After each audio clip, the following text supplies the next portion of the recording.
প্রলোভন দেখিয়ে এক কিশোরীকে ধর্ষণের অভিযোগে কন্টেন্ট ক্রিয়েটর ইসমাইল হোসেনকে গ্রেপ্তার করেছে পুলিশ। গতকাল রাত 12টার দিকে ওই কিশোরীর মা বাদী হয়ে ইসমাইলের বিরুদ্ধে নারী নির্যাতন ও ধর্ষণের অভিযোগে মামলা করেন। 5-6 মাস তার সাথে সে আমার লগে অবৈধ সম্পর্ক করে তারপর বিয়ার কথা যখন আমি প্রস্তাব দিলাম তখন বলল কাজের লোকরা আমি গিয়ে বিয়ে করতাম কে আমার মায়েরা দুইটা বাড়ি থেকে পাঠায় দিচ্ছে। তারপরে হঠাৎ করে শনিবার দিন রাত্রে মনে করুন যে আমি কাজ কামে গেছি আয়া দিয়ে মেয়ে কান্দাছে কান্দার পরে দেখো আমি কি হয়েছে কান্দাস কে।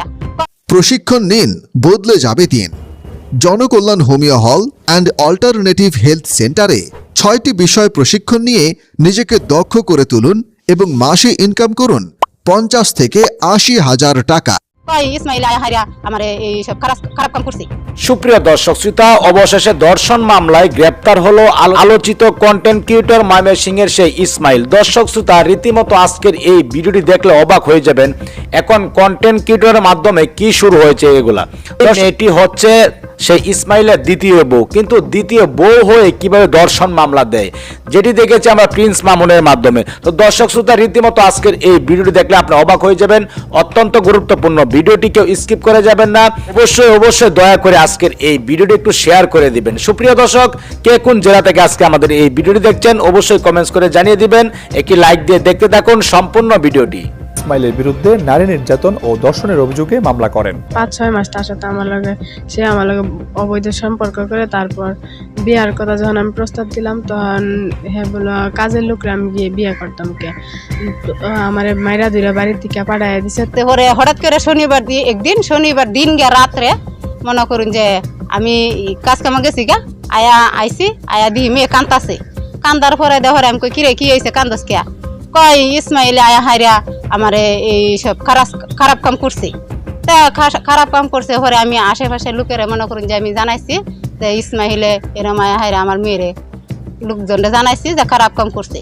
তা আমি জানি হেরা পয়সাগুলো মানুষ, আমি গ্রামে বিচার পাইতাম না, এই কারণে আমি থানায় আসছি। টিকটক ও শর্ট ভিডিও করে ইউটিউবে জনপ্রিয় ইসমাইল হোসেন 6 মাস আগে ওই কিশোরীকে তার নিজ বাড়িতে গৃহ পরিচালিকার কাজ দিয়ে বিয়ে করার প্রলোভন দেখিয়ে ইচ্ছার বিরুদ্ধে ওই কিশোরীকে ধর্ষণ করেন। পরে ওই কিশোরীর পরিবারের সদস্যরা বিষয়টি জানতে পেরে ইসমাইলকে বিবাহ করার জন্য চাপ প্রয়োগ করেন ওই কিশোরীর মা। এই ঘটনা জানাজানি হলে ওই কিশোরী ও তার মাকে হত্যার হুমকির অভিযোগ ওঠে ইসমাইলের বিরুদ্ধে। পাড়ার লোকের একটা বিচার আবদার করলো তখন পাড়ার লোক তারা কিছুই করলো না, বা তাদের টাকা পয়সা বেশি আছে দেখে আমার মৃত্যুর ভয় দেখাইলো। তারপর আমরা থানার আশ্রয় নিলাম। গত শনিবার দিনে কিশোরীর মা বাড়িতে না থাকা ইসমাইল ওই কিশোরীর বাড়িতে গিয়ে ফের ধর্ষণ করেন। ওই সময় কিশোরী বিয়ের কথা বললে ইসমাইল তাকে হুমকি দিয়ে বাড়ি থেকে চলে যান। এই ঘটনায় কিশোরীর মা ও তার আত্মীয় স্বজন সহ আশেপাশের লোকজন বিষয়টি জানিয়ে বিচার দাবি করেন। বিচার না পেয়ে গত সোমবার কিশোরীর মা হালুয়াঘাট থানায় লিখিত অভিযোগ দায়ের করেন। গতকাল মঙ্গলবার পুলিশ ইসমাইলকে আটক করে তদন্ত করে ঘটনার সত্যতা পায়। এই বিষয়টা আছে আমাদের সকলে এটা নিষ্পত্তি করছি, আমরা এটা স্বাভাবিকভাবে বৈঠক করছি। এটারে সাংবাদিক সম্মেলন তারা ইচ্ছা করে এটাই করছে। আমার বক্তব্যটা এটাই হচ্ছে যে ইসমাইল ভাইকে যারা চিনেন তারা অবশ্যই ধৈর্য ধরেন। সত্য অবশ্যই আমি উপস্থাপন করবো। ইসমাইল ভাইয়ের বৈধ দ্বিতীয় স্ত্রী, সে মানুষের প্ররোচনায় যখন ডিভোর্স লেটার পাইছে মামলা দায়ের করেছে। সো এটা এখন প্রক্রিয়াধীন, আমরা নিষ্পত্তি করে সব তথ্যপাত্র নিয়ে আমি সব কিছু আমার পেজ এবং আমি প্রেস মিডিয়ার সামনে উপস্থাপন করবো। আপনার ভুল নিউজে বিভ্রান্তি পড়বেন। এই বিষয়ে হালুয়াঘাট থানার ভারপ্রাপ্ত কর্মকর্তা মাহবুবুল হক বলেন, ওই কিশোরীর মা বাদী হয়ে মামলা করেছেন।